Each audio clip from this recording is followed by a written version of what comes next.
E aí pessoal, tudo bem com vocês? Eu sou o Marcão e sejam bem-vindos a mais um episódio do Podiumcast, o seu programa que analisa todas as corridas da temporada 2021 de Fórmula 1.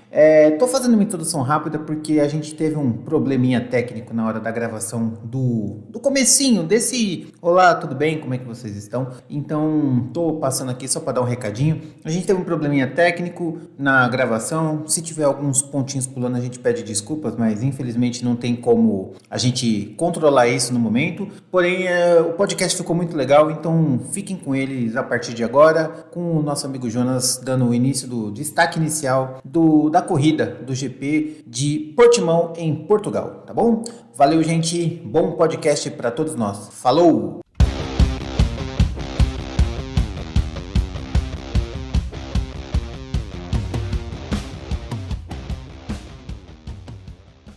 Aqui, eu acho que meu destaque, eu acho que a corrida do Hamilton foi retocável dessa vez, e mais uma vez a gente tem aí as tretas sobre limite de pista aí, que a gente vai falar mais daqui a pouquinho. Muito bom, muito bom. Só para dar uma palhinha também, o meu destaque fica aí para as estratégias duvidosas que a Red Bull tem feito aí nessa temporada. Eu acho que há um ponto legal para a gente falar também sobre o assunto, né? Vamos ver até onde a Mercedes está ganhando, mas eu acho que até onde a Red Bull está perdendo também. Acho que é um ponto importante para a gente conversar. Mas no papo, né? A gente sempre comenta isso no final, mas eu quero comentar agora no começo. Para você que está ouvindo a gente aí no YouTube, se inscreve, dá o like, ativa o sininho para você receber a notificação de todos os vídeos que a gente está fazendo. A gente posta os vídeos do podcast, né? Sempre que acaba a corrida, né? Alguns dias após a corrida. E a gente também faz os shorts, que é os quadros ali onde a gente coloca alguns pontos das análises que estão acontecendo e você consegue ouvir pelo menos um pouco da nossa opinião. E aí, se você tiver interesse, você ouve o podcast todo. Eu tenho certeza que você vai gostar, tá bem legal o conteúdo que a gente tem feito e a gente conta com o seu apoio. Lembrando que também a gente está em todas as redes de podcast, os principais canais de podcast do Brasil e do mundo. Enfim, se você procurar a gente no Spotify, Google Podcasts, Castbox, enfim, é só você ir no Google digitar Podiumcast, que você vai encontrar a gente também. E também nos sigam nas redes sociais, a gente está lá no Instagram, podium.cast, instagram.com/podium.cast. Então, sigam a gente, acompanhem o nosso trabalho,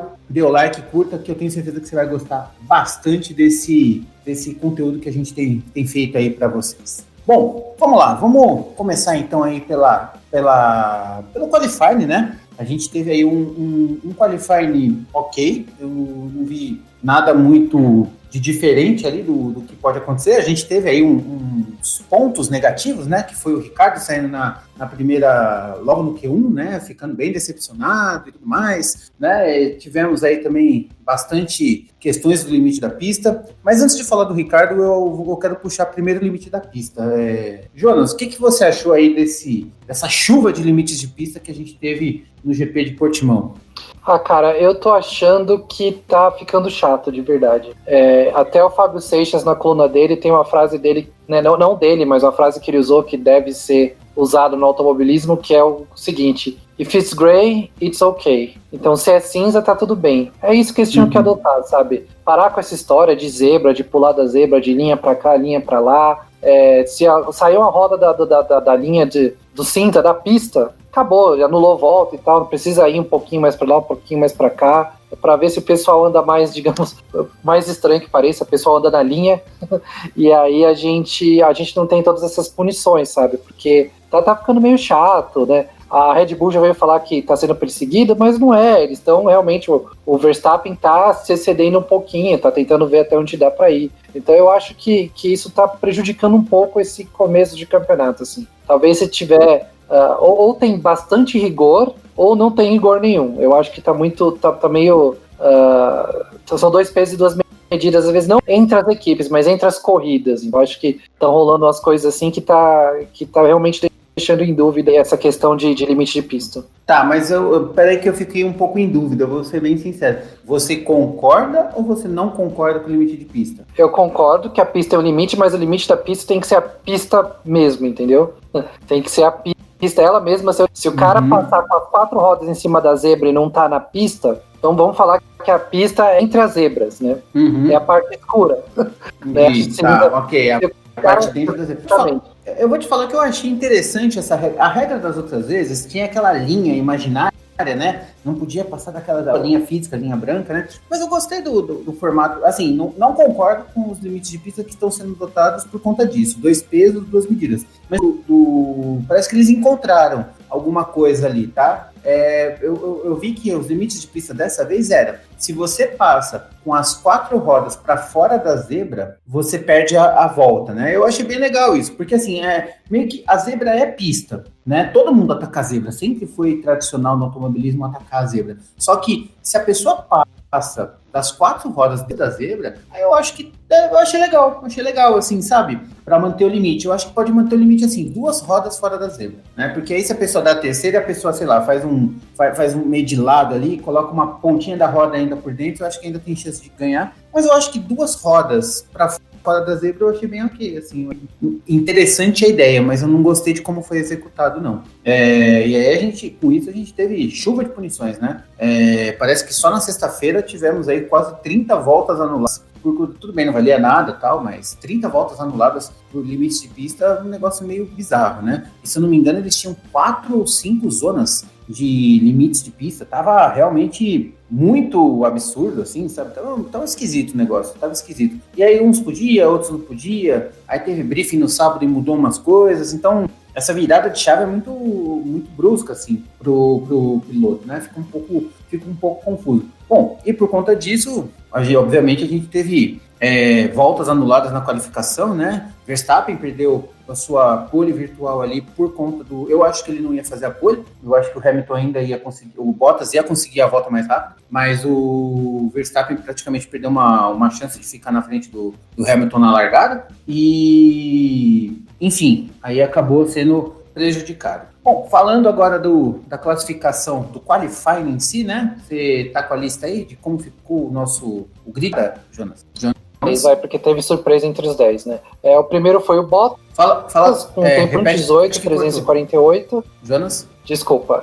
Jonas? Tô ouvindo. Tá ouvindo? Ah, tá. Não, é que cortou. Repete, por favor. Vamos lá, a classificação, eu vou falar os 10 primeiros aqui, que a gente teve surpresas nesse Q1 aí, né, que foi a parte do treino. A primeira surpresa foi o Bottas em primeiro, não é o Hamilton nem o Verstappen. Ele fez a volta em 1:18, 3:48. Aí em segundo veio o Hamilton, depois o Verstappen, em quarto Pérez, em quinto o Sainz, que foi uma ótima volta pela Ferrari, em sexto o Ocon, que é a nossa primeira surpresa aí, com a melhora da Alpine, em sétimo Norris, que tá, né, habitué ali, sempre tá entre o Q3, e oitavo Leclerc, também ali sempre, e nono Gasly, nos treinos AlphaTauri realmente está indo também colocar sempre um carrinho ali entre os 10, e em décimo Vettel, que superou o Stroll e foi pro Q3, né, foi para a última parte do treino aí, pela primeira vez em muito, muito tempo, que também não deixa de ser uma surpresa aí. É verdade, e aí a gente teve é até estranho, eu me sinto esquisito de me surpreender do Vettel na frente do Stroll, pra mim é uma coisa meio esquisita, assim, pra poder falar a verdade. E a gente teve um ótimo Ocon no fim de semana, e eu acho que vale a pena a gente falar uns 2 minutinhos dele mais pra frente no nosso podcast, e tivemos um Sainz que pegou a mão, tá sendo... Parece que o Sainz guia Ferrari já há 5 anos, cara. Ele tá muito bem mesmo. Tá muito bem o Sainz com a Ferrari. Eu acho que dos que mudaram de equipe, ele foi o que teve a adaptação mais rápida. Mas tem muito a ver, eu acho, em que uma das coisas que a Mariana Becker falou durante a transmissão desse final de semana, que ele é um profundo estudioso da Fórmula 1, do ajuste de carro, de pista e tal. Ele é muito minucioso nisso, então... Não que os outros não sejam, mas talvez ele ser tão Caxias, vamos falar assim. Ele é um nerd, né? Ele é um nerd da Fórmula 1, ele é um estudioso. Exatamente. Então, essa nerdice dele da Fórmula 1 ajudou ele a se adaptar mais rápido à Ferrari. E talvez também a Ferrari fez um carro mais adaptado para ele, né? Talvez por saber que ele já estava acertado antes de começar a temporada passada. Talvez já deve ter, obviamente deve ter rolado alguma adaptação, troca de mês, falando, meu estilo é esse, tal, e aí ajudou. Não, mas uma coisa que você falou, você falou é bem legal, né? Eu lembro que quando tinha aqueles vídeos no YouTube e tinha aqueles quiz, né, de adivinhar a coisa, eu lembro que o Sainz acertava tudo. Ele realmente é um nerd da Fórmula 1. Ele sabe o nome dos pilotos antigos, ele sabe os detalhes, ele sabe o nome da curva. É um verdadeiro. Ele é um cara esforçado no sentido literal da palavra. Ele é aquele piloto que ele não é um gênio. Ele não é ele não tem aquele detalhe, mas ele compensa isso no esforço. Então, o nível de esforço dele, o nível de dedicação dele na Fórmula 1 faz ele ser um piloto acima do que ele deveria ser se ele fosse se ele trabalhasse em ritmo normal em relação aos demais. É bem interessante mesmo. Eu acho bem louvável e até admirável, digamos assim, né? Porque, pô, se o cara... Eu acho ele um ótimo piloto, mas ele se mostra ainda melhor nesse aspecto. De novo, não que os outros não sejam, sabe? É que talvez ele vai um pouquinho além do que esses outros caras, e isso é bom pra ele, sabe? Ele já veio de um berço meio forte, né? Meio forte, não, muito forte. Uhum. O pai dele é multicampeão de rally. Uhum. E ele tá mostrando que ele não é só o filho do Carlos Sainz. Há muito tempo ele não faz. Eu acho que desde a época da Renault ele já não é mais o filho do Carlos Sainz. Ele é o Carlos Sainz Júnior, né? Ele é o cara que corre e guia bem qualquer carro que você dá na mão dele. Eu acho ele um ótimo piloto, eu gosto muito do Sainz. Mas a gente pode falar mais sobre isso na corrida. Até porque ele sofreu um pouquinho lá na frente e a gente vai ter que comentar um pouco sobre ele. Bom, vamos continuar aí com o final do grid aí da classificação. Final do grid da classificação, nós temos o Russell em 11º, que fez a melhor posição da Williams também em alguns anos. Aí o Giovinazzi, o Alonso, que ficou atrás do Ocon com a certa distância, ficou bem insatisfeito e deu uma patada na Mariana Becker também, que pô, ficou todo mundo bravo com ele.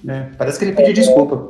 Ele pediu desculpa no domingo. Tsunoda, que fez um treino bem, sei lá, eu ia falar regular, mas é um pouco abaixo. Raikkonen, que é isso mesmo que ele vai conseguir. Ricardo, que foi bem mal, né, saiu no Q1.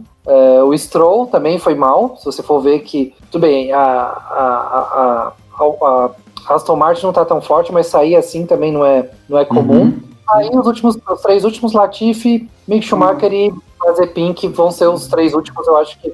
Esses 3 últimos vão ser protocolares e idênticos até o final da temporada. Eu acho que vai ser assim, os 3 últimos vai saber que um dia o Schumacher acerta uma volta. E fica em 18º no lugar do Latifi.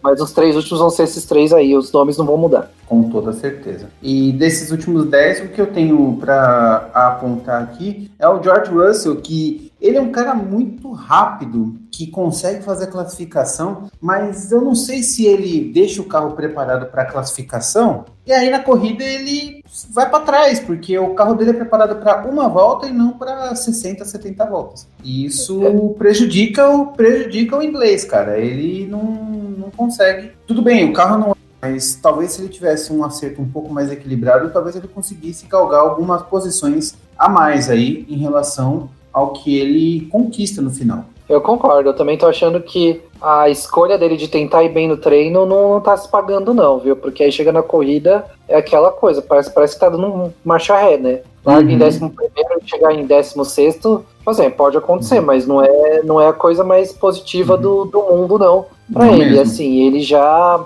teve aquele entreveiro na corrida passada, ele é um ótimo piloto, ele é um grandíssimo piloto. Eu acho que não dá pra julgar por algumas coisinhas, mas tá precisando mostrar mais consistência. Tipo assim, marcar ponto, vai ser difícil. Pô, chegar ali em 14º, se ele chegar em 14º, 13º, já é um resultado incrível pra ele, e isso não tá rolando. Pois é, e aí ele acaba... Tudo bem, ele ficou relativamente bem à frente dos últimos 3 que terminaram a corrida, né? Mas ainda assim, dava para... ele tem capacidade para conseguir um pouco mais, como ele já conseguiu. Então, eu acho que eu acho que de todas tem sido... Eu acho que até pela qualidade que a gente tem do Russell, eu acho que dá para dizer que foi a temporada mais decepcionante até agora do Russell, porque ele teve uma primeira temporada 2 anos atrás muito boa, sendo destaque. Tudo bem que ele estava na frente de um Robert Kubica capado ali, sem muita habilidade. Depois ele ficou na frente de um Latifi, mas ele resultados próprios por si só. E esse terceiro ano tem sido uma estagnação, o que é ruim para o piloto que está em ascensão, né? Então, acaba se voltando contra ele, ainda mais depois de uma atrapalhada tão grande que foi feita na corrida anterior. Talvez ele só está meio cambaleado ainda, quem sabe na próxima corrida, que já é semana que vem, vai ter alguma coisa para demonstrar.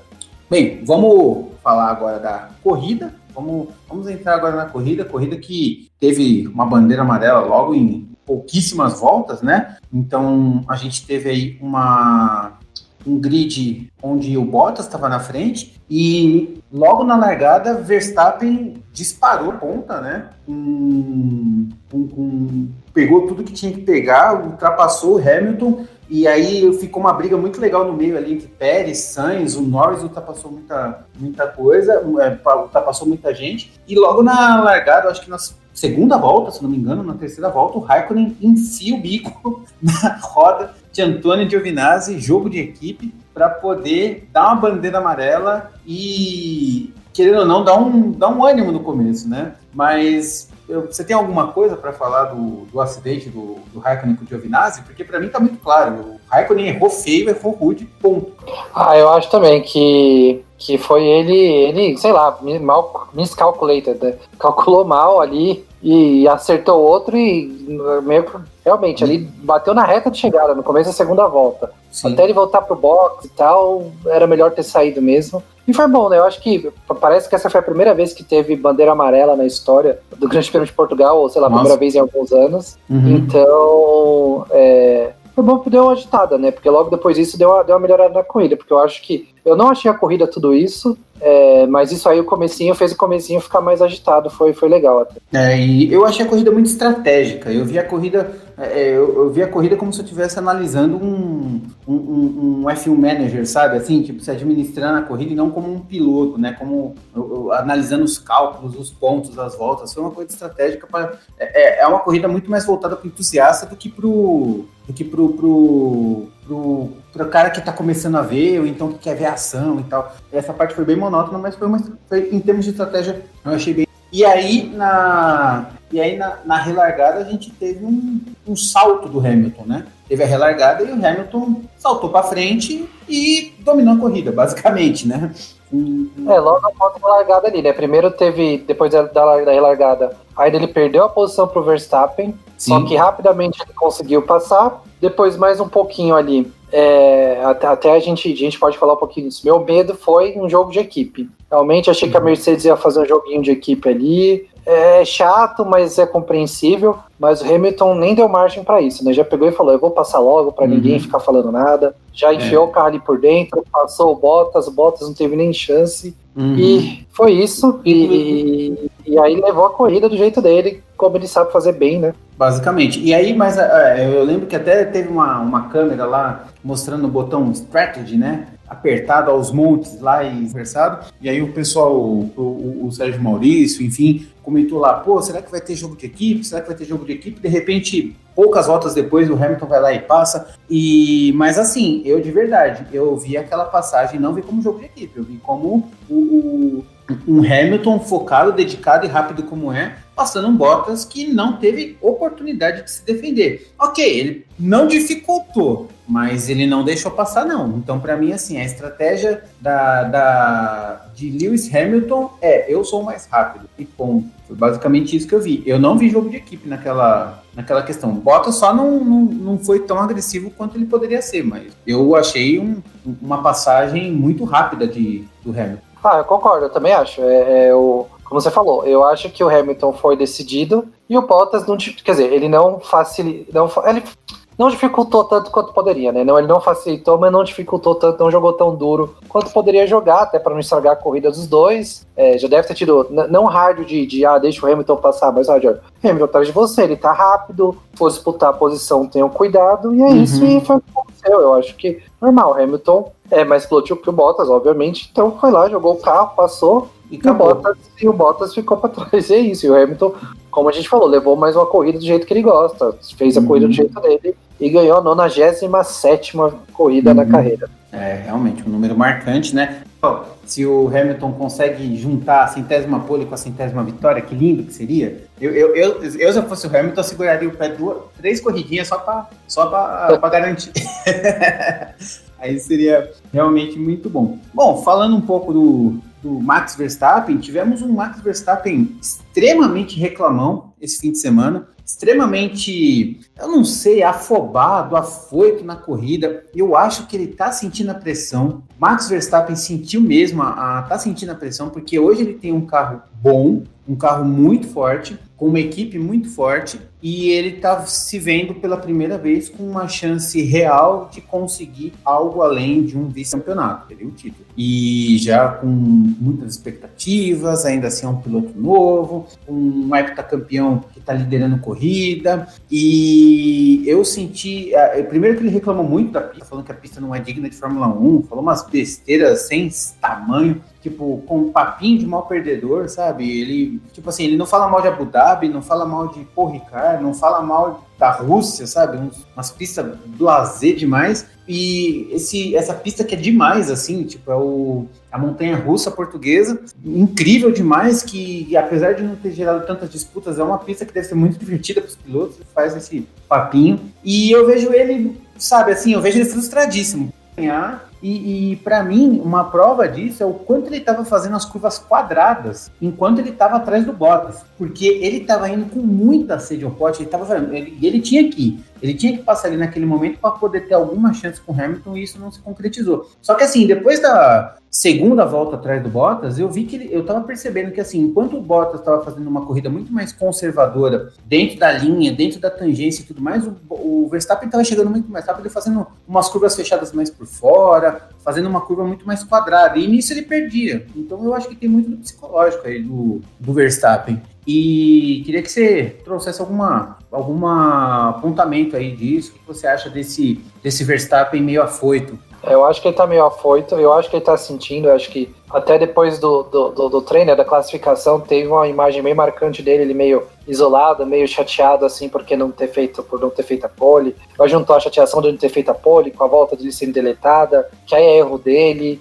E aí, como você falou, eu acho que o carro da Red Bull nessa pista, pelo menos pro Verstappen, ele não estava muito bem adaptado para as curvas que tinha, né, em Portimão. Então, por isso que ele entrava todo quadrado, né, de fazer as curvas todas quadradas, meio quadradonas assim, enquanto o Bottas fazia, mesmo com a corrida bem mais conservadora, as curvas mais suaves. Então, assim, aí vai um pouco do ímpeto e tal, mas eu acho que é bem o que você falou, que ele tá vendo pela primeira vez na carreira a chance de ser campeão. E para ele, eu acho que vai ser aquela questão de honra ser campeão em cima do Hamilton, né? Se você for pensar bem. Se o Hamilton se aposenta no final do ano e ele é campeão ano que vem... Não tem o mesmo valor, né? Não tem o mesmo valor, exatamente. Então eu acho que é isso que ele tá sentindo, mas eu acho também natural, né, cara? Tipo assim, agora chegou a minha vez, eu vou dar o máximo de mim aqui e vai pagar um pouco psicologicamente no negócio, porque não é fácil, né?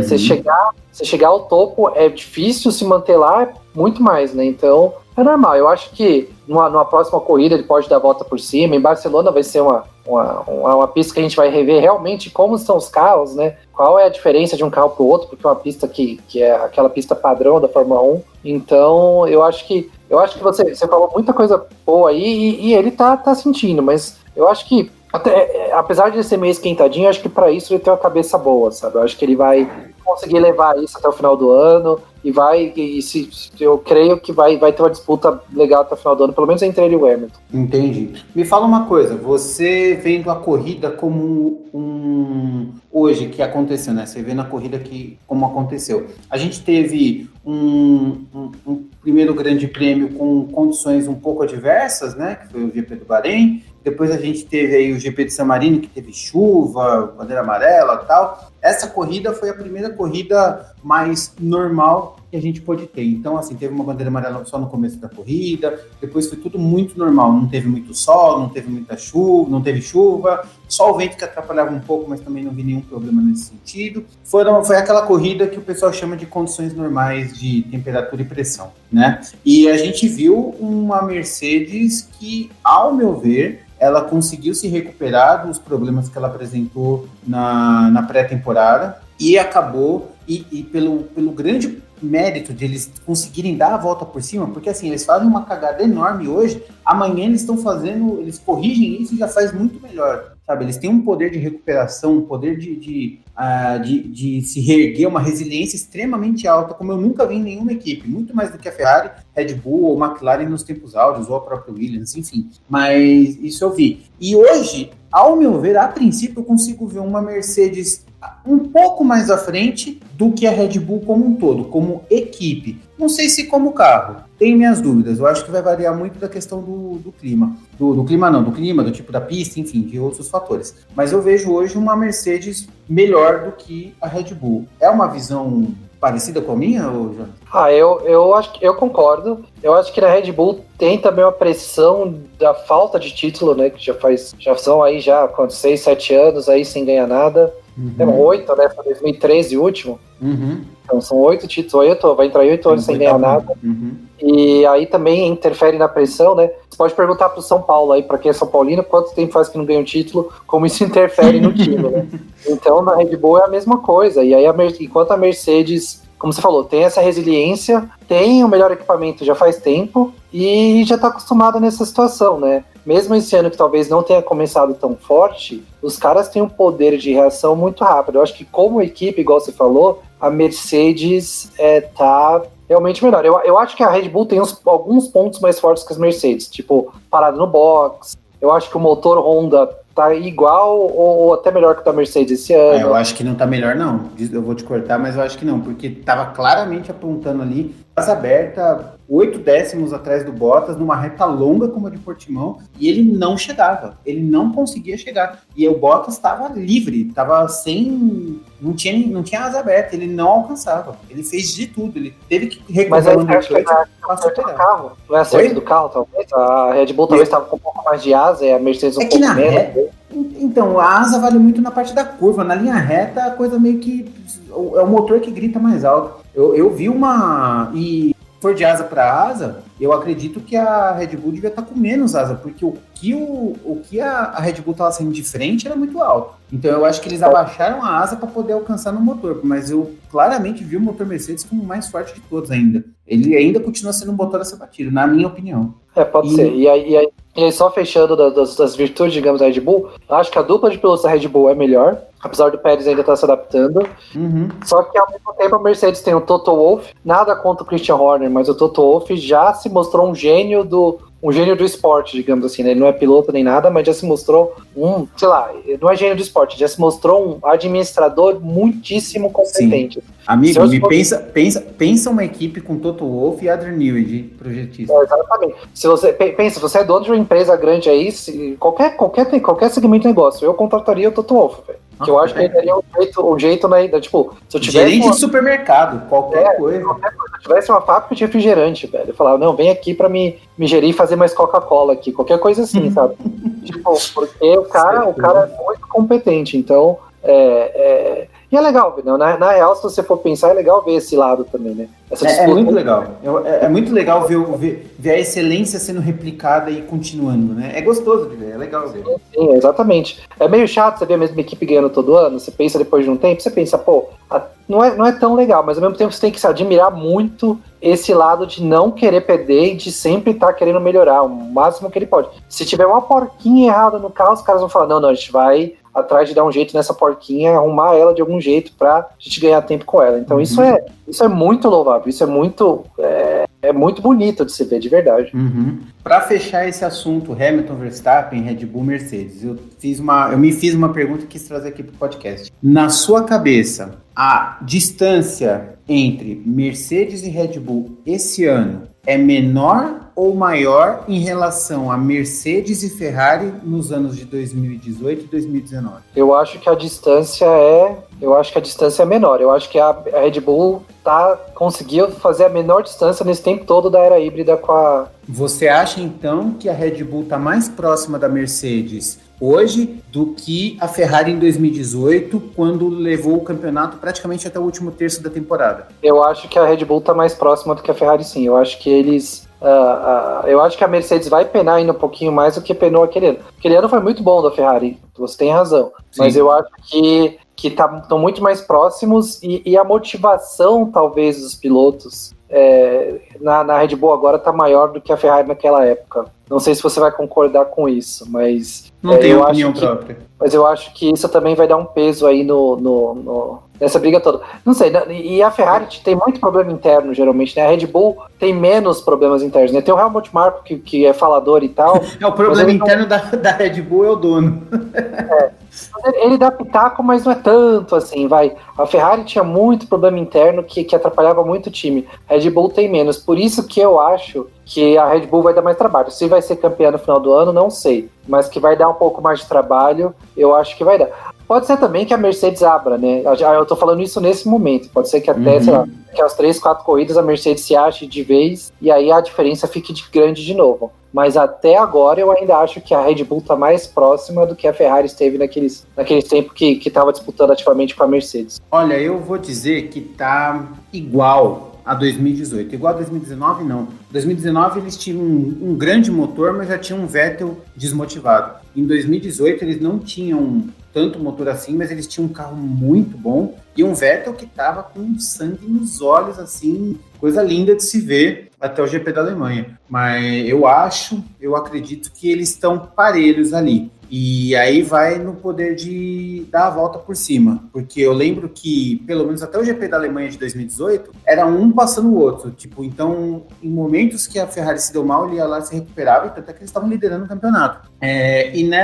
no começo da temporada de 2018, eu lembro que a aproximação estava relativamente igual, então eu acho que está muito próximo. Vamos ver o que vai acontecer nos próximos, mas eu não sei se eu fiquei decepcionado um pouco. Eu fiquei um pouco decepcionado com a Red Bull, vou ser bem sincero. Mas eu não sei se foi a pista que mostrou isso, mas quando eu vi aquele Verstappen tentando passar que nem um louco e ele não conseguindo passar um piloto que a gente claramente vê que é inferior, eu confesso que eu dei uma... Ih, caramba, vai dar um... Será que vai ser igual? Foi o ano passado? Será que vai ser em momentos... Será que vai ser em GP da Hungria, Mônaco, essas etapas um pouco mais diferentes? Não tenho certeza, mas tomara que eu esteja errado. Por isso que eu não tenho certeza. Vou dar mais umas 2 corridinhas para eu ter certeza. Vamos ver Barcelona. Barcelona é legal, que é igual você falou. É a pista ideal, é a pista que todo mundo conhece e normalmente é uma corrida estratégica, barra chata, onde quem vai valer é quem tem a melhor estratégia ali. Então, vamos ver o que vai ser. Vamos lá, vamos continuar. Eu tô mais um pouquinho, né? Eu tô mais esperançoso que você. Eu queria, por favor, Deus, que a Red Bull esteja um pouco melhor. E eu quero estar errado de longe. Eu quero que você esteja certíssimo. A coisa que eu mais quero é estar errado. Mas vamos ver. Vamos ver mais um pouquinho. Vamos continuar aí com o pelotão do meio agora, né? Vamos falar aí de... Bom, basicamente a gente vai até o top 10 agora. Não, até o top 10 não, até o top 8 aí. Pérez, Norris, Leclerc, Ocon e Fernando Alonso. Bom, vou dar um resumo geral do que eu vi. Eu vi um Sérgio Pérez, bom piloto, correndo, só o fato de ele chegar em quarto, ele para mim já fez melhor do que fez o Albon e o Gasly na época da Red Bull, então ele tá mantendo o carro na pista, tá fazendo dele, o normal dele é terminar em quarto. Ele ainda tá sentindo algumas dificuldades, mas fechou bem, e fechou muito bem na frente do Lando Norris, que fechou praticamente 11 segundos aí atrás do Pérez, então é onde o Pérez tem que estar. Então acho que ele fez uma corrida ok, manteve o carro na pista, garantiu os pontos dele, isso vai valer muito para o campeonato. Lando Norris, um piloto que está se mostrando cada vez melhor, ele tá chegando ele já está chegando para mim no nível de credibilidade onde eu confio 100% no que vai fazer. Eu não sinto mais nervosismo. Se ele estiver na frente, vamos supor assim, se estiver faltando 5 voltas para acabar e ele estiver na frente, não estiver liderando a corrida de ponta a ponta, estiver liderando a corrida sem ninguém atrás dele, eu já falo assim, não, ele vai chegar até o final, não sei o que quebra o carro. Aí, beleza. Mas dele eu já não sinto mais aquele negócio, ai meu Deus, e se ele erra? Exagera. Eu não sinto mais isso. Lando Norris, para mim, pilotaço. Charles Leclerc, também um excelente piloto, tá fazendo o que dá com o carro dele. E de todos, Esteban Ocon, para mim, assim, tipo, se fosse para colocar um piloto do dia que não fosse o Hamilton,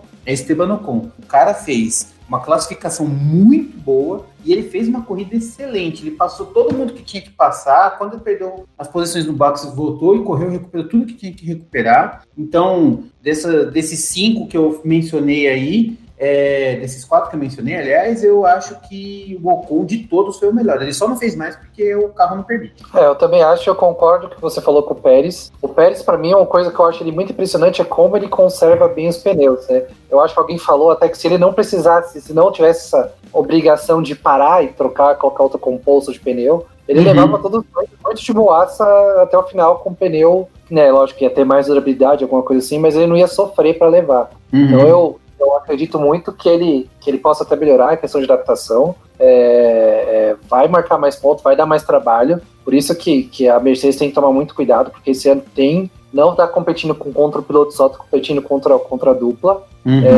O Norris, eu também não tenho nada que falar, o cara tá arrepiando, já vai estar maior que a McLaren, assim, no sentido de que não, né, da história da McLaren, mas a McLaren não vai ser o bastante para ele se não melhorar, ele já tá ficando melhor que o carro, digamos, o carro que ele tem, né, eu acho que... Sim. Ele tá correndo mais que o carro, né? Tá correndo mais que o carro, exatamente, e... O Leclerc tá ali na dele, a Ferrari tá melhorando, mas não é tudo isso ainda. Ele tá fazendo as boas corridas regulares. Eu acho que uma coisa que ele tá sendo é muito regular. Acho que ele sempre foi, né? Você nunca vê ele tendo um acidente muito forte, fazendo uma barbeiragem muito grande. É uma outra batidinha ali, mas normal. Então, eu acho que ele é um piloto bem regular. Ele é muito bom e, além disso, ele tem uma regularidade muito grande. E eu acho que tanto o Ocon, e eu vou já esticar pro Alonso, tanto o Ocon contra o Alonso, eles foram 2 grandes destaques. Primeiro, que eu achava que a Alpine não estaria tão bem, e segundo, que eles realmente chegaram no final passando a galera, os dois, né? Primeiro o Ocon passando, depois o Alonso, depois passando as mesmas pessoas, e foi bem legal. O Ocon, eu acho que até mais em outro episódio deu uma bela criticada nele, mas nessa corrida ele meio que calou a minha boca, assim. Eu acho que ele mostrou que foi bem, foi um bom piloto, teve um resultado muito positivo nessa corrida. Falando de Fernando Alonso, eu não mencionei o Alonso nesse ponto para ver a sua opinião. Porque, assim, na verdade, eu não gostei da corrida de Fernando Alonso. Eu não achei que ele fez uma boa corrida. Ele ficou atrás do Ocon. Realmente, ficou atrás do Ocon em poucos segundos. Mas isso, para mim, mostra mais do carro e da equipe, porque ele teve um carro bom e uma estratégia ok, uma estratégia boa, do que o próprio Alonso. Eu acho que o Alonso não mostrou ainda o que veio e não sei se ele vai mostrar. Eu vi um Alonso muito Sebastian Vettel com um carro melhor que o Sebastian Vettel. Então ele tá lá, beleza, ele tá atrás do Ocon, terminou há poucos segundos atrás dele, tá tudo certo, tudo dentro do roteiro. Mas eu acho que isso diz mais da equipe do que piloto. Eu acho que se tivesse ali o Daniel Ricciardo do ano passado, ficaria igual. Eu concordo. Não, eu acho que o Ricciardo iria melhor que o Alonso. Não, ok. O que eu quero dizer é o seguinte, o Alonso ele tá nessa 8ª colocação por causa do bom acerto do carro. A Alpine achou um acerto decente, muito decente, na verdade, para ele conseguir estar lá. Então, para mim, é mérito do carro e da equipe, e não do piloto. O Fernando Alonso, eu acho que ele não fez uma boa corrida. Ele está lá porque teve a parada, teve uma estratégia boa, conseguiu correr certo na hora certa, mas eu não vi esse Alonso brigador que eu tô acostumado, que a gente se acostumou a ver, enfim, nos tempos áureos. O Ocon foi muito mais piloto do que o Fernando Alonso nessa corrida. Eu concordo. Eu acho que ele, apesar das ultrapassagens no final, foi uma corrida apagada, assim, não foi sem brilho. Chegou, conseguiu. Eu também acredito mais ao carro, mas não sei como é que vai ser o ano dele, né? A gente acho que a gente esperou, botou muita expectativa.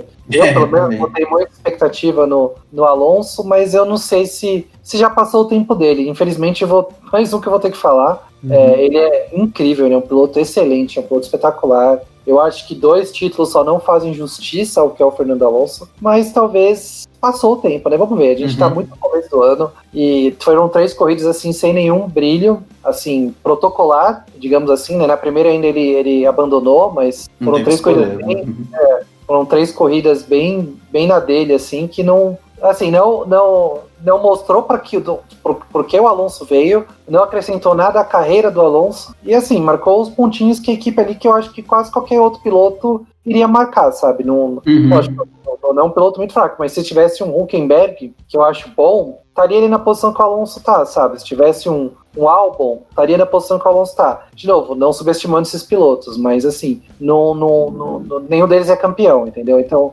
tá o Alonso, um desses caras que são bons, mas não são campeões, para mim a gente estaria mais ou menos a mesma coisa. Eu acho que os dois chegariam também em oitavo, talvez, sei lá, uma posição para trás, uma posição para frente, talvez inverteria, mas ainda assim é pouco, né? É meio que, tá bom, beleza, não fez mais que sua obrigação. E continuando aí, agora a gente teve... bom, vamos pegar esses bolos aqui, ó, Ricardo, Gasly e Carlos Sainz, né? Antes de começar os mais traseiros que terminaram uma volta atrás, terminando essa leva de pessoas, de pilotos que terminaram na mesma volta, né? Então a gente teve um Ricardo, que para mim fez um fim de semana ruim. O fim de semana dele como um todo para mim foi ruim. Ele largou em 16º, terminou em 9º, tá? Não fez mais do que obrigação, não fez mais do que o carro dele conseguia entregar. E eu acho que ele não estava num bom dia, não estava num bom fim de semana.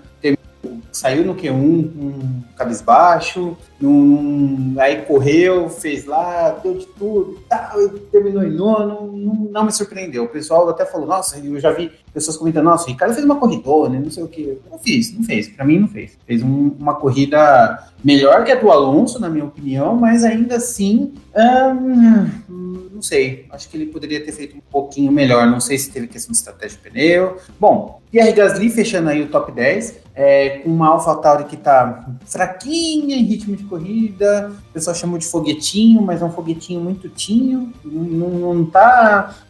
o pessoal superestimou o rendimento deles, foi um leão de treino na temporada, vai ser uma equipe e tal. Eu acho que ela andou para trás, ela não está fazendo o que deveria fazer.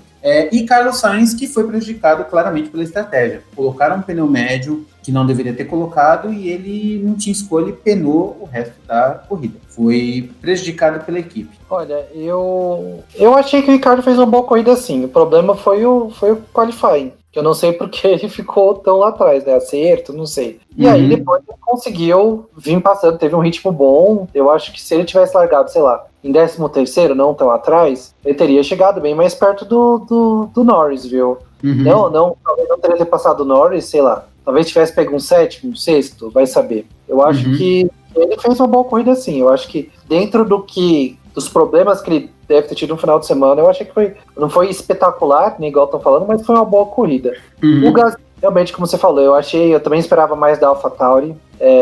Eu acho que vai ficar penando ali para marcar um pontinho aqui, um pontinho ali. Às vezes, em alguma corrida, talvez dê uma sorte danada e consiga ali um pódio, que tem conseguido nos últimos anos, assim, mas não vai passar muito disso. E o Sainz, a gente tava falando bem dele antes, eu continuo falando bem dele, eu acho que ele tava fazendo uma corrida muito boa, principalmente no começo, ele tava ali disputando com Ele tava na frente do Leclerc, ele tava bem na frente do Leclerc. Ele chegou a disputar ali com o Pérez e o Norris. Ele chegou a pegar 4º lugar, sim.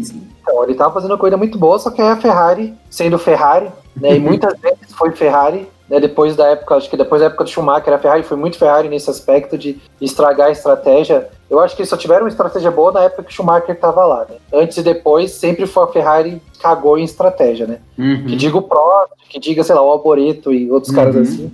Depois disso, que diga o Raikkonen, o Massa e por aí vai.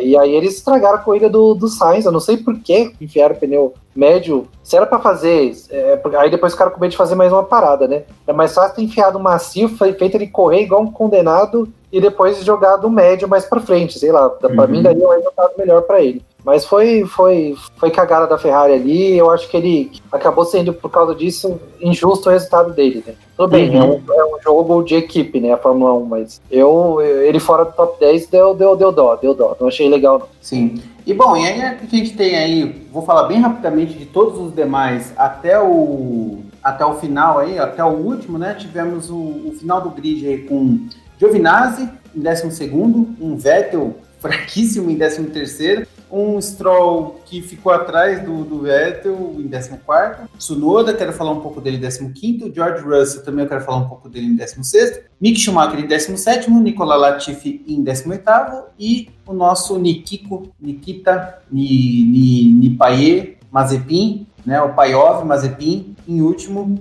com quase 1 minuto atrás do Latifi, enfim. Bom, vou falar um pouco rapidamente daquilo que eu vi. Giovinazzi, eu acho que ele fez uma puta corrida. Ele não tem um carro bom. Giovinazzi, ele fez uma corrida muito boa. Por estar em 12º ali, brigando. Ele teve risco de ter pneu furado pelo Kimi Raikkonen. Então eu acho que ele tá fazendo de longe a melhor temporada dele. Ele nessas 3 corridas, ele tá fazendo boa corrida, ele não tá rodando, não tá batendo, não tá sendo vítima, ele tá fazendo uma boa corrida. Sebastian Vettel, eu não tenho muito o que falar, eu acho que ele tava com um carro, eu acho que ele tava com uma gana boa para conseguir, mas a Aston Martin tá muito ruim, eu não tenho o que falar da Aston Martin, uma decepção total. Lance Stroll tá seguindo no mesmo balaio, eu também não vi pouquíssimo, então não tenho muito o que comentar. Yuki Tsunoda, eu acho que ele ainda é um piloto muito cru, ele precisa dar uma melhorada, mas acho que ele precisa rápido dar uma melhorada. Colocaram ele, ele viu com uma sensação, que correu relativamente bem na Fórmula 2, e aí fez uns treinos bons, apareceu aqui e tal, mas eu acho que ele ainda tá sentindo essa pressão. Então acho que ele vai penar um pouquinho. Eu vou dizer até metade da temporada é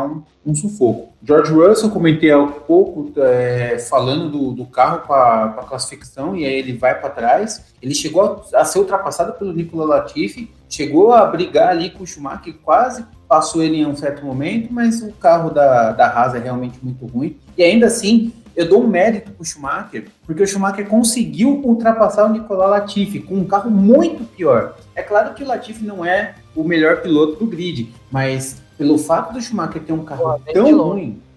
Ele não é o piloto do grid nem de longe, né? Tipo, ele é o segundo pior piloto do grid, né? Exatamente, ele é o segundo pior piloto do grid, mas o que eu quero dizer assim, tipo, o fato do Schumacher estar com o pior carro, ultrapassar o Latifi em algum momento, eu acho que mostra um pouco do talento. É onde o piloto do carro ruim tem onde mostrar. É ultrapassando um carro pior que o dele. É ali que ele vai conseguir. E Mazepin... Mazepin. Ele não só terminou com 2 voltas atrás, ele estava quase tomando uma terceira volta, como ele ainda terminou 58 segundos atrás do Latifi. Meu amigo, cara, e ainda foi punido por ter fechado o Sérgio Pérez. Aí ele toma 5 segundos de último. O que ele vai fazer com 5 segundos? O que é 5 segundos depois do último? Ele vai largar... A próxima corrida ele não vai largar em Barcelona, ele vai largar em, sei lá... Vai largar em Madrid. Vai largar em Madrid, exatamente. Ele sabe o que faz? Não, ele larga ali ali de Portimão mesmo. Ele pega Portimão, passa a estrada, vai pra Espanha e continua a corrida. O que é? Não tem muito o que fazer, né? O que é 5 segundos? O que é um peito pra quem tá cagado? Não é nada, né? Então, basicamente, é esse meus comentários aí desse povo. Não sei se você quer falar de todos, dar um destaque, você fica à vontade aí, Jonas. Eu acho que eu não tenho muito a falar de ninguém aí, não. Tipo, a Aston Martin realmente decepcionou. Vettel e Stroll fizeram, sei lá... Eu tava com esperança do Vettel marcar ponto, mas o carro tá realmente bem, bem fraco. Acho que já eles vão desistir desse ano e pensar no ano que vem. Tsunoda, eu acho muito engraçado uma curiosidade de Tsunoda que não tem a ver com ele. Ele xinga muito, velho. Ele é muito boca suja. Ele é um puta boca suja. Se você ouvir os rádios, o cara tem a boca suja demais, é muito engraçado. Uhum. O Russell, a gente já falou um pouco, eu acho que o foco dele tá no momento errado do final de semana. Eu acho que ele podia mudar um pouco, talvez se largar um pouco mais atrás, porque joga contra, né? Se ele larga em 19º e chega em 12º, em 13º, foi animal. Se larga em 11º e chega em 16º, igual aconteceu aqui, é ruim, não é bom. Sim. Não tem como ser bom. O Schumacher, realmente, como você falou, eu concordo que ele fez uma ótima corrida. A corrida dele foi muito boa para a situação que ele tá. Ele chegou em antepenúltimo. O normal dele é chegar sempre em penúltimo. Né? Exato. Então foi bem legal, foi muito bom. Passou um Williams, que também não tá tudo isso. E o Latifi, que ele é um piloto bem, bem, bem medíocre. Mas ele tá ali, ele tá fazendo a dele. Eu acho que assim, esse ano não vai ter muitas pretensões. Se ele marcar um ponto, vai ser histórico, o negócio vai ser incrível. Mas ele tá indo muito bem. Pra mim, ele tá indo muito bem. Não tá atrapalhando ninguém. Até teve um acidente na última corrida, mas tá na pegada dele, na balada dele. Latifi, a gente já falou, eu acho muito fraco. Não sei o que tá fazendo na Fórmula 1. E o outro, Mazepin, é outro que eu não faço ideia do que faz na Fórmula 1, a não ser a questão do dinheiro. Tomou a punição, Eu teria dado até mais punição pra ele, mas eu acho que aí é também ranço que eu tenho do cara. Chutar cachorro morto também, não vai mudar nada. Mas não dá. Eu até brinquei com o Marcão antes, que eu pensei, pô, a gente vai passar o final de semana, a gente não vai conseguir falar mal dele, ou bem dele, qualquer coisa dele. Porque foi tão apagado, mas aí ele vai lá e faz questão de aparecer. Faz questão de aparecer de jeito negativo, né? Fechando o primeiro colocado na hora da corrida, né? Tudo bem, o Pérez estava com o pneu mais velho, o Hamilton estava com o pneu mais novo, ia passar ele, mas, poxa, vai saber, né? Vai saber o que vai acontecer. É um tempinho a mais ali, que ele podia ter pensado em disputar ali com Bottas mais pra frente, não sei. Uhum. Então, sim, a coisa que ele não deveria fazer, ele é fraco. Então, mano, sai da frente, não atrapalha ninguém, fica na sua. Só que ele vai e ainda atrapalha, velho. Não tem. Eu não, sei lá, começa a ficar bravo falando desse cara, velho. Não é pra estar na Fórmula 1, sabe? Ele estraga o esporte que eu amo, sabe? Tipo, é um vilão, né? Cara, é incompreensível, sabe? Tipo, desculpa, Haas, velho, mas vocês fizeram cagada. Tipo, pra mim, acabar a porra da equipe do que tá esse cara, velho. De verdade. Eu fico indignado. E digo mais, esse costuma em equipe ser indícios de falência, tá? Isso costuma ser indícios de falência. Colocar pilotos muito ruins que podem pagar achando que vai ter algum resultado, isso para mim isso mostra indícios de falência, tá? Bom, e aí no final falamos da grid toda, né? E a corrida foi meio morna, estratégia de pneu, o Verstappen com o undercut. Só que a gente teve um negócio interessante ali no final da corrida, que foi a briga pela melhor volta. O campeonato tá disputado, sim, tá? Eu falo que eu tô um pouco descrente, mas eu sei que o campeonato tá disputado do que tá acontecendo. Prova disso foi a briga pela melhor volta, onde o Verstappen parou para colocar o pneu mais macio lá, para conseguir o purple lap, que eles falam, né? O Bottas parou primeiro para tentar... Isso. Mas enfim, a ordem não é o detalhe, mas assim, os dois pararam para poder fazer a volta mais rápida, né? O Verstappen foi lá o Bottas foi lá, espetou, conseguiu fazer a volta mais rápida, ou até deram a história pro Hamilton. O Hamilton, não, deixa aqui, já tô fazendo 25, vamos... Não é o momento, vamos focar no garantido. Aí o Hamilton ficou na dele lá, né? E o Bottas foi lá e conseguiu fazer a volta mais rápida da corrida, e o Verstappen também foi lá e conseguiu a volta mais rápida, porém foi cancelada porque ele ultrapassou o limite de pista. Assim que eu vi que ele passou o coisa, eu já falei, vai sair, esquece, não vai. Não comemore, Verstappen. Tanto é que o Verstappen nem ficou decepcionado. Ele falou que ele sabia que... Ele foi no vai que cola, entendeu? Ele não tinha muito o que fazer mais ali. E eu achei legal que no meio da corrida, de repente, começou a aparecer o gráfico das voltas mais rápidas. Parecia classificação mesmo. Você estava vendo a corrida com os tempos ali, mas você via o setor, tipo, Verstappen, Sector 1 em roxo. Aí eu achei bem legal isso daí. Acabou sendo uma vitamina na corrida, né? O que você achou? Eu acho legal. Eu ia perguntar pra você o que você acha desse ponto. Você acha que fica muito artificial isso pro final da corrida ou você acha mais legal, né? Porque agora já faz um tempinho que tá, até pra gente entender o retrospecto, né? Porque antigamente, sei lá, até 2 anos atrás, quando não tinha, esse final de corrida ficava morno, né? Realmente, se tipo, essa corrida do jeito que era antes, ia ficar todo mundo ali com os mesmos pneus, ia chegar na mesma condição, né? Talvez ia chegar mais perto do Verstappen e do Hamilton. Eu acho. O Verstappen. Mas eu acho que até dá um bolinho ali no final, como você falou, um temperinho ali. E dá essa emoçãozinha, né? Porque, de verdade, esse ano eu acho que esses pontos de melhor volta podem definir campeonato, sim. Então, o que eu acho desse detalhe? Eu acho legal, tá? A resposta curta é, eu acho legal. Mas eu acho que teria como melhorar se a gente mudasse algumas coisas. Porque o que acontece? A questão da volta mais rápida, a ideia era ver se pelo menos alguma equipe lá de trás com carro vazio, vazio na questão de combustível, espeta um pneu macio e tenta fazer uma volta mais rápida. Na prática, isso não é uma coisa que acontece. Quem vai fazer a volta mais rápida? Vai ser um dos 4 primeiros. Na prática, vai ser isso. Você não vai ver, a não ser que, sei lá, esteja chovendo, seca, alguém resolve espetar um intermediário e aí consegue fazer a volta mais rápida, aí você consegue, sei lá, ver o Ocon fazendo a volta mais rápida. Mas no normal, você não vai conseguir ver isso. Você não vai ver esse pontinho a mais. Esse ano, eu tô vendo o ponto a mais fazer diferença. Nos outros anos, para mim, foi totalmente indiferente. Então, assim, esse é digamos assim, esse é um a um benefício que só os privilegiados vão conseguir, tá? Então é como se você tivesse uma classe elitista, você pega os melhores da classe elite e faz uma competição para ver quem que vai ganhar o melhor prêmio com todo mundo competindo. Só que o cara lá de Fórmula 2 vai competir também, não vai ganhar nunca. Eu acho que seria mais interessante se os carros fossem mais equilibrados, mas eu não quero que a Fórmula 1 seja equilibrada. Seja equilibrada com as regras de agora. Mas eu acho que isso seria mais interessante, e o pessoal tem falado tem colocado esse ponto em questão sobre a respeito da escolha dos pneus. Todos os pilotos unanimemente reclamaram das escolhas do pneu desse GP. Colocaram pneus muito duros e muito resistentes. Então, basicamente, quem largou de macio e espetou duro, basicamente se deu bem. Foi praticamente todos que fizeram. Prova disso é o Sainz, que espetou médio e se deu mal, né? Então, tinha gente de pneu duro fazendo volta mais rápida do que gente de pneu macio, só para você ter uma ideia. Então, o que eu acho que daria para fazer é o seguinte, das duas uma, ou faz uma liberação de todos os compostos de pneus, e eu vou explicar aqui rapidinho, quem não conhece, lá você tem o pneu duro, médio e macio, né? Então, você tem esses 3 compostos. Só que a Fórmula 1 tem uma escolha de 5 compostos de pneu, que vai do C1 ao C5, onde o C1 é o mais macio e o C5 é o mais duro, ou o contrário. Tanto faz a ordem. Então, assim, quando você tem uma corrida, a Pirelli já determina quais são os pneus que vão ser colocados na corrida. Então, por exemplo, nesse de Portimão, ele foi selecionado os compostos mais duros. Então, foi lá o C4, o C3, o C4 e o C5. Então, foi o pneu de maciez, o médio, o mais duro e o seguinte mais duro. Então, essa escolha de pneu foi meio... Foi meio contestada do pessoal. O que eu faria?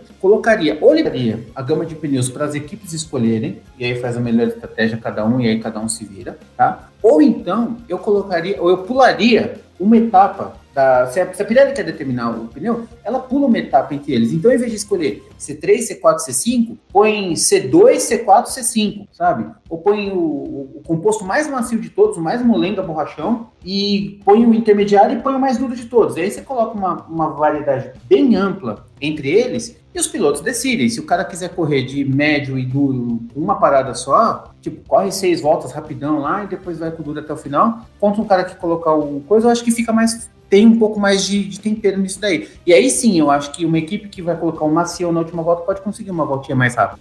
Enfim, basicamente esse é o meu ponto de vista. Mas e você? O que você acha? Eu concordo, eu acho que podia pular um desses Cs do pneu, né? Realmente podia ser C1, C3, C5, C2, C4, C5, C1, C3, C4, alguma coisa assim. E eu também acho que não devia ser só os 10 primeiros que deviam marcar, podia ser todos os carros, porque aí talvez, numa eventualidade, por exemplo, o Schumacher estava numa corrida boa. Tanto faz se ele chegar em 17º, 18º, 19º. Um Mick Schumacher pega e espeta na penúltima volta o pneu macio e faz a melhor volta e dá um ponto pra Haas, sabe? Eu não vejo problema nisso, sabe? Pra mim tinha que ser o grid todo. Como você falou, fica uma coisa elitista. Já é uma coisa elitista porque são os 10 primeiros, né? Exatamente. E aí você fica mais elitista por conta de como é a Fórmula 1 agora, que só um dos 4 primeiros que vai fazer isso. Por exemplo, o Norris em quinto estava sendo ali ameaçado pelo sexto colocado. Não ia colocar esse pneu, não ia fazer essa troca, porque para ele não vai voltar, sei lá, vai saber se ele volta e consegue passar todo mundo, sabe? Então não adianta. E outra, e o Hamilton tá folgadão lá na frente. Vai que o Alonso, que tá em 8º, tá com a distância grande do 9º, ou se não, ele tá com a distância mais ou menos, ele troca, faça a volta mais rápido, passe o 9º de novo e volte pro 8º. Então o Alonso na penúltima volta o Hamilton vai e vai fazer a volta mais rápida, porque ele vai trocar o pneu e vai conseguir fazer isso, sabe? Tipo, esse é o maior problema. Mas assim, eu gosto da regra do ponto pra volta mais rápida. Quando eles falaram, eu falei, não sei, tava meio cético.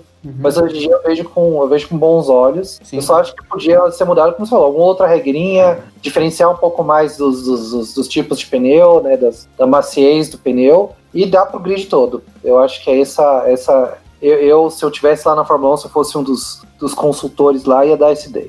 Muito bem, muito bem. Bom, vamos lá então para o nosso piloto do dia. Roda presa. Você até que me passou assim, posso dar uma estatísticazinha do Grande Prêmio de Portugal, que é um recorde claro.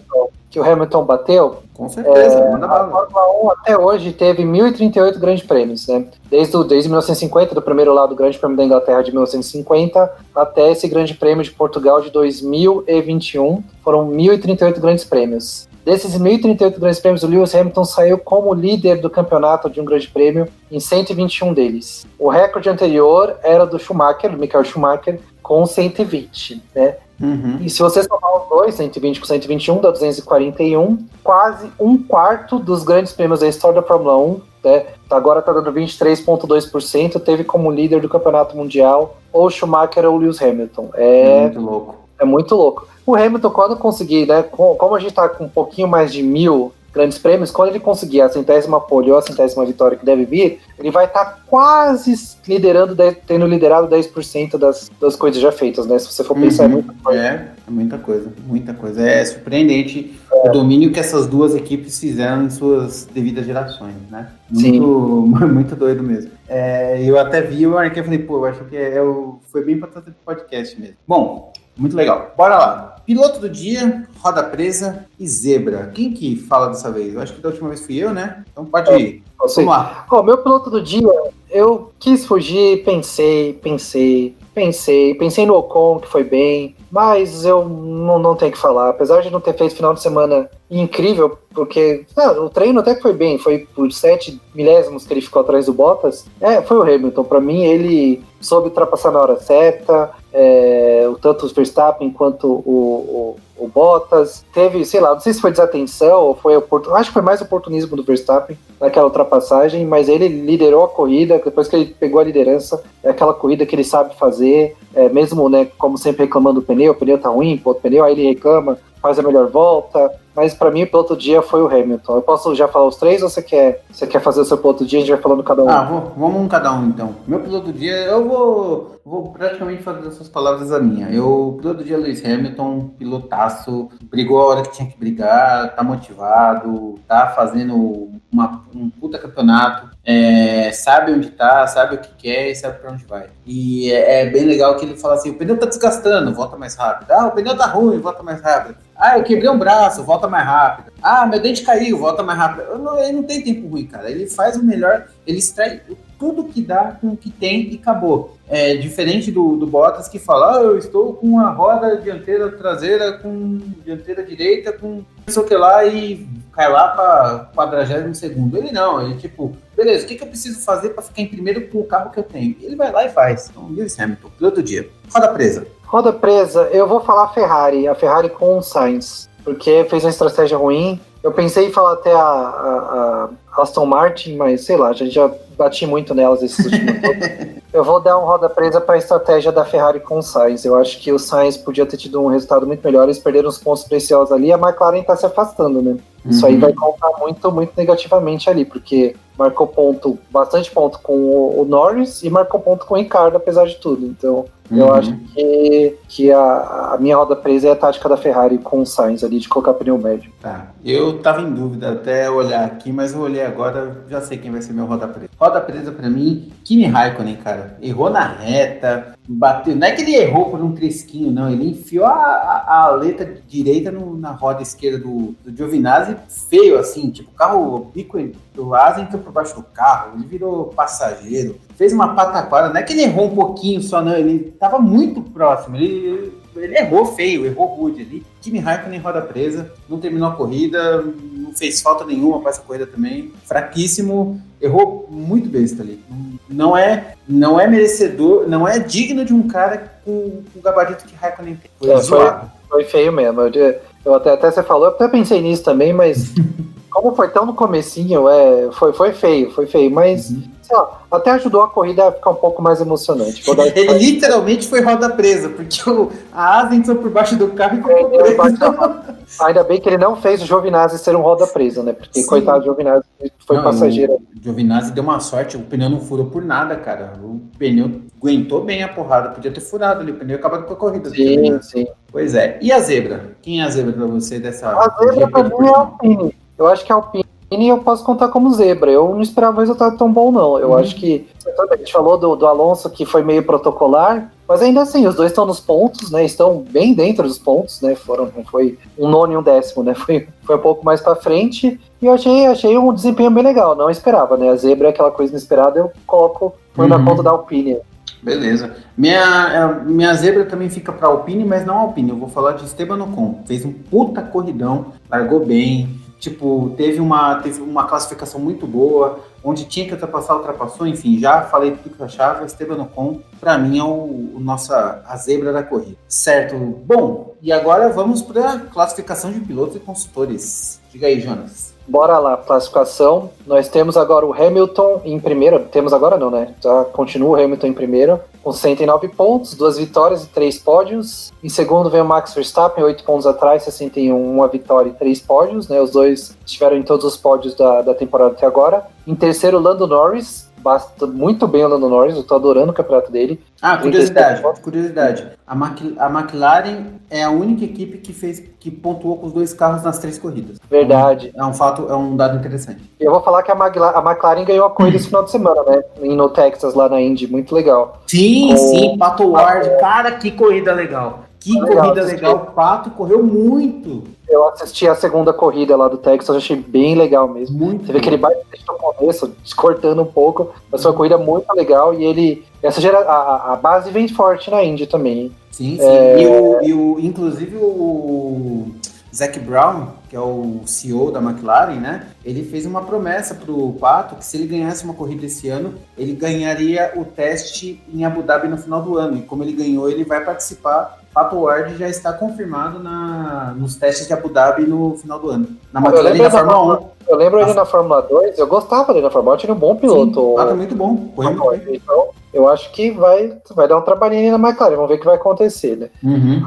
Então, só voltando, Norris com 37 pontos e um pódio, Bottas com 32 pontos e 2 pódios em quarto lugar, Leclerc em quinto com 28 pontos, Sérgio Pérez em sexto com 22, Daniel Ricciardo em sétimo com 16, Sainz em oitavo com 14, Ocon em nono com 8, Gasly em décimo com 10, Stroll em décimo primeiro com 5, Alonso em décimo segundo também com 5, Tsunoda com 2 em 13º. Aí Kimi Raikkonen, Giovinazzi, Vettel, Russell, Schumacher, Mazepin e Latifi não pontuaram.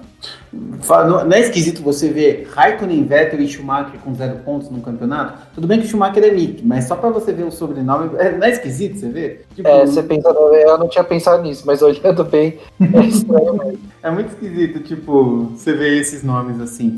E é isso aí. E classificação das equipes, como é que estamos? Eu acho que eu não vejo Schumacher com 0 pontos desde 93, né? Eu acho desde 93, porque a primeira corrida ele terminou em sexto e já pontuou. Então acho que nunca fez 0 pontos. Eu acho que não, acho que a primeira foi aquela com a Jordan que ele parou, mas depois ele já fez. Eu acho que depois. Não, mas o primeiro ano ele já foi pra Benetton, então ele já fez ponto. Então, realmente, acho que eu nunca vi Schumacher com 0 pontos. Exatamente. A de construtores, a gente tem a Mercedes com 101 pontos, a Red Bull com 83. Eu acho que ainda tá perto, né? São 17 pontos. Eu acho que dá uma vitória dá 25 pontos, cara. 2 da Red Bull já desbanca a Mercedes. Já. A McLaren tá em terceiro com 53, como a gente falou, tá desafastando um pouquinho da Ferrari, que tá em quarto com 42. Mesmo assim, eu acho que a Ferrari tá fazendo um ano legal. Uhum. A Alpine já tá com 13, já é a quinta, melhorou, né? Que ficou, acho que a primeira coisa não marcou ponto, já passou alguns aí. A AlphaTauri tá em sexto com 9. A Aston Martin tá com 5 pontos de Stroll. A Alfa Romeo, Williams e a Haas não pontuaram. Uhum. E eu acho que... Quer dizer, em algum momento, alguma dessas 3 pontua, né? Mas vai... Mas tem uma coisa estranha. Foi. Tem uma coisa estranha. Se eu não me engano, na corrida anterior, o Kimi Raikkonen tomou 30 segundos por conta da ultrapassagem de bandeira amarela que ele teve na hora da chuva ali, né? Eu vi uma notícia dizendo que eles recorreram e que eles ganharam na apelação lá. Parece que a Alfa Romeo apelou e conseguiu esses pontos. Se eles conseguiram esse ponto, o Raikkonen deveria ter um ponto, porque ele ficou na frente do Alonso. O Alonso teria perdido esse ponto e recuperado, o Raikkonen ter recuperado. Mas ok, se não tá aqui, vamos ver que tá na... Vamos lá. Eu tô confiando no Google aqui. Deixa eu dar uma olhada agora no site da Fórmula 1. Não, eu tô olhando no site da Fórmula 1, tá certo. Eu tô olhando no site da Fórmula 1. Então tá bom. Eu acho que eles apelaram e não rolou ainda acho que não rolou o veredito final. Pode ser. Mas eu ouvi claramente isso na transmissão da Band, conversando, que parece que o Raikkonen não, a Alfa Romeo apelou e ganhou. Ele teria recuperado aquele pontinho de décimo, eu acho que nem em décimo ele estava, acho que ele estava em sétimo, né? Então pode ser que isso mude alguma coisa, e a Alfa Romeo tem alguns pontos no seu score. Bem, e aí chegamos às novidades que a gente traz aí no final, né? A gente teve uma novidade bem interessante que foi aprovado os Sprint Qualifying, né? Que basicamente é uma corrida curta, um terço da corrida vai durar em torno de 30, 40 minutos, vai ser até mais rápido que uma classificação normal, que dura por volta de uma hora e pouco. E, bom, vou falar meu ponto hoje, vou falar meu ponto principalmente. Eu gosto de corrida, então ver uma corrida curta, o pessoal tá pisando duro o tempo todo vai ser legal. Como que vai funcionar? Então, a gente vai ter um free practice na sexta, e aí já começa com o Q1, Q2, Q3, que vai ser a classificação da classificação. E aí, no sábado, eles vão fazer uma corrida curta, corrida que vai definir o grid de largada para o domingo. Esse Sprint Qualifying, ele vai ter várias liberações, então eles vão ter um jogo de pneu próprio, não vai ser obrigado a troca de pneus, então todo mundo pode espetar o pneu macio e ir até o final, ou todo mundo pode espetar o pneu duro e ir até o final. Eu acho que isso vai dar uma mistura legal para a largada, e isso vai determinar a classificação para a corrida, que vai ser uma corrida normal, enfim, mais. Eu, como gosto de corrida, gosto da ideia, estou ansioso para ver. Mas eu acho que na prática não vai mudar muito aquilo que a gente já vê numa classificação, exceto se, sei lá, um Russell meio afobado e um Mazepin meio jogo sujo se ferrarem e não largarem no domingo porque se encontraram no meio da pista antes. Pode ser. Eu gostei da definição do Flávio Gomes, né? Que vão ser as corridinhas. Corridinhas. Os sábados vamos ter 3 finais de semana que aparentemente vão ser Silverstone, Monza e, se tiver aqui em São Paulo, que vão ser os 3 que vão ter as corridinhas. Os 3 primeiros colocados vão marcar ponto, vai ser 3 pro primeiro, 2 pro segundo e 1 pro terceiro. Uhum. E como você falou, vai valer pra classificação da corrida.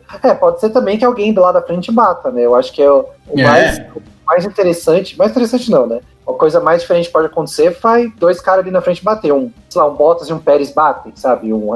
Aí os caras vão largar lá de trás.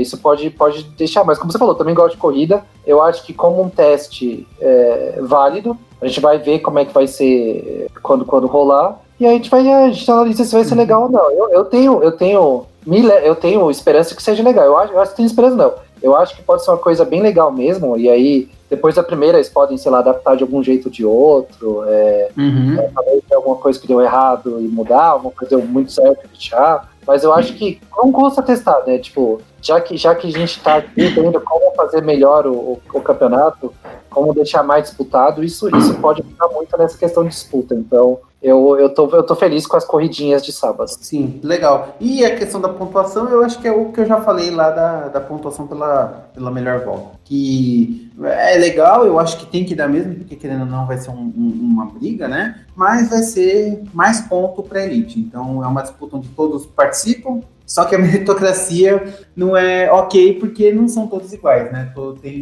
Não vai ser justo. Então você pode pôr mais 2 pontos, mas isso pode fazer diferença no final do campeonato. Sim. Isso vai fazer uma diferença ferrada no campeonato. É que são só 3. Então, assim, no pior das hipóteses, uma equipe ganha 9 pontos só. Mas, ainda assim, pode fazer uma diferença bem grande ali para a disputa do segundo e terceiro lugar. Não é a Haas ou a Alfa Romeo que vão marcar esses pontos, né? Exatamente. Então, Mercedes Red Bull, talvez, num dia bom, a McLaren, mas ainda assim, ponto ainda.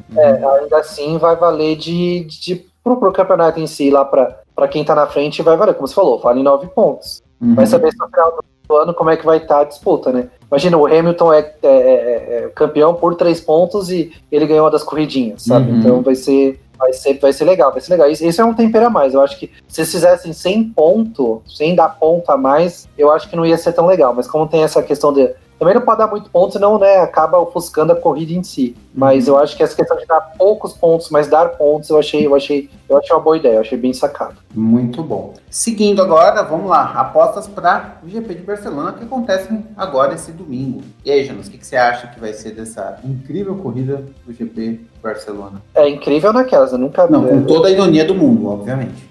Nunca corrida boa em Barcelona. Com toda a ironia do mundo. A pole tá pegando a gente, né? Vamos lá, eu vou investir na Red Bull. Eu falei que eu ia usar, vou começar a usar agora. Vai ser o Sérgio Pérez que vai fazer a pole. Caraca. Primeira pole da carreira do Sérgio Pérez. Vamos lá. E aí eu acho que ele ganha a corrida. Eu vou errar tudo, mas tudo bem. Eu acho que ele vai fazer a pole, vai liderar de ponta a ponta, vai ganhar a corrida, com o Verstappen em segundo e o Norris em terceiro. Vai dar algum problema com as Mercedes, eles não vão conseguir completar. Ou vão completar lá atrás, ou não vão marcar ponto. Então eu tô colocando Pérez, Verstappen, e aí não vai ter jogo de equipe, e Norris em terceiro. Eu vou chutar bem, eu vou errar tudo, vai ser ótimo, mas tudo bem. Eu truco 50 mil que não vai ter, que a Red Bull não vai deixar não vai falar pro Verstappen. Então tá bom, não, eu vou trocar, então. Posso trocar? Eu vou colocar alguém no meio dos dois, porque senão realmente não faz sentido. Então eu vou colocar o Norris em segundo e o Verstappen em terceiro. Por algum motivo vai acontecer isso. Tá bom, então, beleza. Então. Cara, não tem jeito de trocar. Cara, eu não sei, eu não devo. Eu não tô muito otimista pra esse GP de Barcelona, não é possível, cara. Eu não devo estar num dia bom. Eu vou fazer o seguinte: o resultado, o final da corrida de Barcelona vai ser exatamente igual o resultado desse GP da Emília-Romagna, de Portimão. Vai ser igualzinho. Então, mas eu acho que quem vai fazer a qualifying, quem vai fazer a pole vai ser o Hamilton. O Hamilton vai conseguir sua 100ª pole. E o grid completo, o resultado final vai ser exatamente o resultado que tá aqui, cara. Porque eu não vejo outra alternativa. Talvez ali um Sainz um pouco na frente, mas eu acho que o top 5 vai ser do jeito que tá, cara. Vai ser Hamilton, Verstappen, Bottas, Pérez e Norris. Ponto. Eu acho que vai ser igualzinho, não vai mudar nada. Porque assim, o GP de Portimão é aquele GP que eu esperava um pouquinho mais de tempero, e foi exatamente uma corrida dentro do normal, que é exatamente o que vai acontecer em Barcelona. Eu acho que vai ser igualzinho. Eu vou chutar que o Mazepin vai bater no Hamilton na corrida, e aí a gente vai ter uma surpresa. Sabe quando você tá jogando videogame, aí você tá meio puto? E aí você fala assim, quer saber? Eu vou correr ao contrário só pra bater nos outros carros. Eu acho que ele vai fazer isso. Vai ser isso. Só pra melhorar o campeonato. A FIA vai mandar ele fazer isso. Aí vai ser o herói de todo mundo. Exatamente. E aí tudo vai ficar bem. Muito bom. Bom, vamos encerrar então. Dica do dia. Jonas, uma boa dica. A minha dica do dia tem a ver com esse último final de semana, né? No sábado nesse sábado, dia 1º, fez 27 anos da morte do Senna. Acho que a gente até evita um pouco de ficar falando do Senna aqui, né, Marcão? Porque eu acho que a cobertura de Fórmula 1 no Brasil foca... Não que a gente não queira falar sobre ele, né? Mas eu acho que acaba focando um pouco muito demais nele, né? Sendo que não foi só ele de brasileiro que correu. Eu acho que enche o saco. Agora que eu tenho um canal para falar, um canal para poder expressar a minha voz, a minha vontade, agora que eu tenho esse poder nas minhas mãos, eu vou ser bem sincero, eu acho um saco. Eu adoro o Senna, puta ídolo, para mim, melhor piloto brasileiro. A gente pode até falar um pouco dele, mas o tanto que revivem o morto, cara, o corpo dele não esfriou, de tanto que fala nele até hoje, cara. É um saco. Quando é pra fechar, quando é uma data redonda e tal, ok. Agora que saiu da Globo, tá tudo certo, eu acho que não vai falar. A Band fez certíssimo, e fala pouquíssimo sobre o Senna. A Fórmula 1 no Brasil não é sobre Ayrton Senna, é sobre Fórmula 1. Não é sobre Ayrton Senna, é sobre Fórmula 1. Então, na hora que teve uma homenagem lá, porque mostrou o Senna do lado do Hamilton, puta, legal, bacana, o Hamilton é fã do Senna, isso aí todo mundo já sabe, legal. Mas não precisa ficar esquentando o corpo, cara. De verdade, não precisa. Foi perfeito o posicionamento da Band em relação a isso. Mas em momentos importantes a gente fala, claro, não tem como não falar. Bom, continua. Exato, é igual tipo estatística, né? Tipo, esse final de semana falaram que o Senna fez 3 poles nos Grandes de Portugal. Isso é normal. O cara, ele foi um campeão, ele fez várias corridas, ele tem recordes. Ganhou, fez pole, então, tipo assim, ele tem as estatísticas dele. Você incluir ele na estatística, eu acho super normal. Você, por exemplo, igual... efeméride, né? Um efeméride, né? No 30 treino, anos, 20 anos, ok. Na abertura do treino oficial, é até bom que a gente tenha espaço para falar sobre isso, que a gente não falou dele muito até agora. Na abertura do treino da classificação, porque era dia 1º, assim que abriu, né? Quando deu luz verde pro Q1, na linha de chegada, que era um telão, tava escrito hashtag obrigado Senna, beleza, sabe? Tipo, ok. Tipo, até o Sérgio Maurício falou, porque, né? Pô, tá escrito ali na televisão, se não falar também é complicado.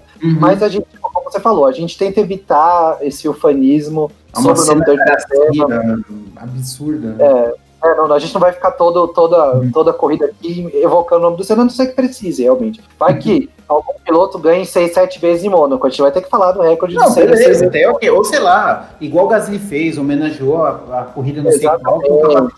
Aí, beleza, tá bom. Vocês não terão cenacracia nesse podcast. A sinopse do filme, pelo menos que está aqui no Google, diz: um documentário sobre o maior piloto brasileiro de Fórmula 1, Ayrton Senna. Eu acho, o Marcão acabou de falar também que acha que ele é o maior piloto brasileiro de Fórmula 1. E nós dois, eu acho que a maioria das pessoas que assistem Fórmula 1 acham que ele foi um dos maiores de todos os tempos, né? Tipo assim, entre o maior, o melhor, cada um tem opinião. Mas ele foi um dos grandes nomes da história da Fórmula 1, é inegável. E ele, né, que ganhou o Campeonato Mundial 3 vezes, antes de morrer tragicamente aos 34 anos. O Senna morreu em Imola no dia 1º de maio de 1994, né?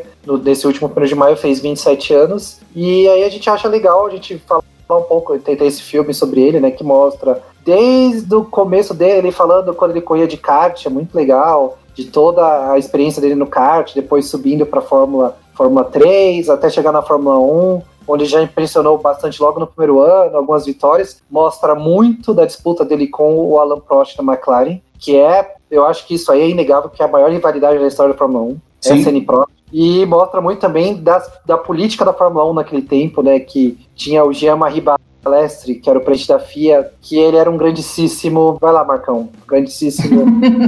um grandíssimo fila de uma puta. Exatamente, velho. Ele... Tem umas cenas ali que eram bizarras dele, tipo, era praticamente o Rei Sol, assim, a melhor decisão é a minha decisão, e várias coisas assim, até, né, chegar na mudança dele para Williams e a eventual morte dele em Imola. Então, mas assim, é um documentário muito legal que tem... A Fórmula 1 deu acesso aos documentaristas, ao diretor, aos editores, a muitas imagens do arquivo da Fórmula 1, que elas têm. O arquivo da Fórmula 1 deve ser uma coisa impressionante, deve ser lindo. Deve ser muito legal. E tem muitas narrações e comentários em off de muitas pessoas ligadas à Fórmula 1. O Reginaldo Leme fala, tem comentário do Murray Walker, tem narração do Galvão Bueno, tem narração em japonês. Tem narração em off do Prost, da época e tal. Então é uma coisa bem legal. O documentário ficou muito legal. Acho que esse formato das narrações em off deixou o documentário muito mais imersivo, porque você via o que estava acontecendo ali. Via o Senna fazer a volta mais rápida em Mônaco. Via as tretas dos briefings dos pilotos, sabe? Então, via as entrevistas. Tem uma entrevista muito famosa do Ayrton Senna com o Jack Stewart, que rolou uma troca muito franca entre os dois. O Jack Stewart fazendo várias críticas ao Senna e o Senna aí respondendo. Então, ele como obra de cinematográfica, como uma obra de arte, vamos falar assim, é uma obra de arte muito rica e muito legal de se ver. Então, a dica do dia é esse filme que chama Senna, de 2010. Pelo que eu tô vendo aqui, ele tá no Telecine Play para alugar. Exatamente, quem tem Telecine pode assistir. Tá Acho que tá no Globoplay também. Tá para alugar também no YouTube a partir de R$ 9,90 e no Google Play Filmes também a partir de R$ 9,90 nesses lugares aí para você assistir. E essa foi a dica do dia de novo, não querendo falar mal do Senna e não querendo endeusar o Senna, mas eu acho interessante ter isso como uma obra, principalmente pela efeméride que tivemos aí, que infelizmente, né, é aniversário de morte dele. É triste você pensar que ele tá com, né, o Marcão tá com 34 também, né, eu tô com 34, ele morreu na idade que a gente tem, sabe, se pensar nisso é muito triste ver, né, uma pessoa morrer jovem assim, né, e ainda mais uma pessoa que era, tipo, um dos expoentes do esporte que ele tava. Ícone na época, o representante do país, Sim, exatamente. Então, e é muito interessante a história dele, é uma história muito interessante, tipo, aquela história da jornada do herói, né, que todo mundo fala que tem muito em filmes de ficção, Harry Potter, Star Wars, tal, cabe muito na história do Senna, né, sim. Então é bem interessante também por esse lado. Até o momento de desistência, que ele quase desistiu e depois voltou e deu a volta por cima, tá? É bem jornada do herói mesmo. Acho que é por isso que ele tem acho que é até por isso que ele tem essa aura tão cativante, né? Que rodeia o Senna. E aí não só no Brasil, como no mundo todo também. Ele tem esse respeito mundial, não é somente que tem uns que a mais aí que não tô a fim de falar agora, senão o podcast vai durar 6 horas. Basicamente isso. Bom, galera, então a gente vai encerrando esse podcast. Quero passar a palavra aí para o Jonas. Muito obrigado por mais um episódio. Fica aí o espaço para você dizer o que você bem entender. A palavra é sua, meu amigo. Eu agradeço aí toda a audiência. A gente está crescendo de pouquinho em pouquinho, mas está crescendo. A gente já tem algumas pessoas fazendo nos comentários na rede social, lá no YouTube também. A gente está muito feliz com isso. Se você quiser, a gente vai começar a ler um pouquinho mais, né, Marcão? E a gente também pode incluir aqui no nossa análise aqui algum comentário. Então podem fazer comentários aí nas redes sociais, onde dá para fazer comentário aí. E eu não estou muito esperançoso, aliás, mas é bom que já semana que vem já vai ter outro podcast, né, Marcão? Então, bola pra frente que Barcelona tá aí. É isso aí. E, bom, muito obrigado aí, Jonas, por sua participação. Deixa eu ver se eu consigo achar aqui o pessoal que comentou no nosso